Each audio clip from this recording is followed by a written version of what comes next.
ბევრი მეუბნებით, რომ ჩემი ინგლისური ვლოგები მოგენატრათ, ამიტომაც მოდით დავბრუნდეთ ზაფხულში და ინგლისში. დილა რა თქმა უნდა ტრადიციულად დაიწყო და როდესაც მზეა, მეც ვეფიცხები მზეს და ვცდილობ, რომ ჩემი პატარაც მივაფიცხო, რომელსაც მაინც და მაინც არ უყვარს მე მგონი მზე ნამდვილი ინგლისელი. თუმცა დედიკოსთან ერთად ყოფნას მაინც არაფერი ურჩევნია. მალევე შემოbrunდით სახლში, ვითამაშეთ, აქ ჯერ კიდევ არ აქვს ნასწავლი ბევრი რამ, ამიტომაც მარტივია მისი გაჩერება. სამახსენდება ძალიან სიამოვნებს ეს პროცესი. და რა თქმა უნდა, განმოგრძერ ზიანი ჩაით, ისე რა საინტერესო, რა ჩამოდი საქართველოში ზიანი ჩაის საერთოდ არ დამილევია და ინგლისში დღეში 3-ჯერ 4-ჯერ მაინც ვსვამდი. ეს კი რორის პატარაობის ფოტოა და ნამდვილად ვწონდები, რომ კი, პატარა ნამდვილად გავს მას. ამის მერე უკვე გავემზადეთ იმისთვის, რომ წავსულიყავით სტუმრად.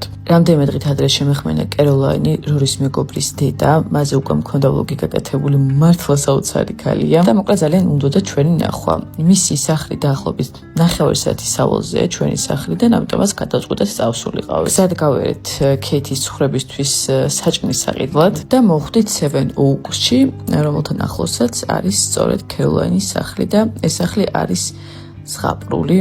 აი თუ კი ვუსურვებდი რომ მქონოდა სახლი, მართლა ასეც ვისურვებდი. თუ ჩემი ვიდეო არ გაქვთ ნახე კეროლაინზე, გეტყვით რომ არის თერაპევტი, ფსიქოლოგი, ბავშვების მიმართულებით და აი ეს 60 აქვს მოწყობილი თავისი ბაღით და რაღაც განსაკუთრებული აურით. ყველაფერი დავათვალიერეთ, ყველაფრით ვისიამოვნეთ, მაქსიმუმ გაიცნო ქათმები, თერაპიული ძაღლები, დავაგემოვნეთ კეროლაინის უგემრიელეს ნამცხრები და აი ესეთი ბედნიერები და სავს ენერგიის წამოვედით სახლისკენ. ამ პერიოდში მაქსიმეს გზაში ყოველთვის ეძინებოდა ხოლმე, ამიტომაც გზავრობა ბევრად უფრო მარტივი იყო. სახლში გამოვიცვალეთ და გავამზადეთ უკვე ეზოს აქტივობებისთვის. ეს ქეითის უფროსი მეგობარია, ხშირად გსტუმრობს ხოლმე. სიმსივნე აქვს და ქეითი მუდმივად ცდილობს, რომ ყურადღება მიაქციოს და გაუხარისოს ცხოვრება. მით უმეტეს რომ მარტო ცხოვრობს.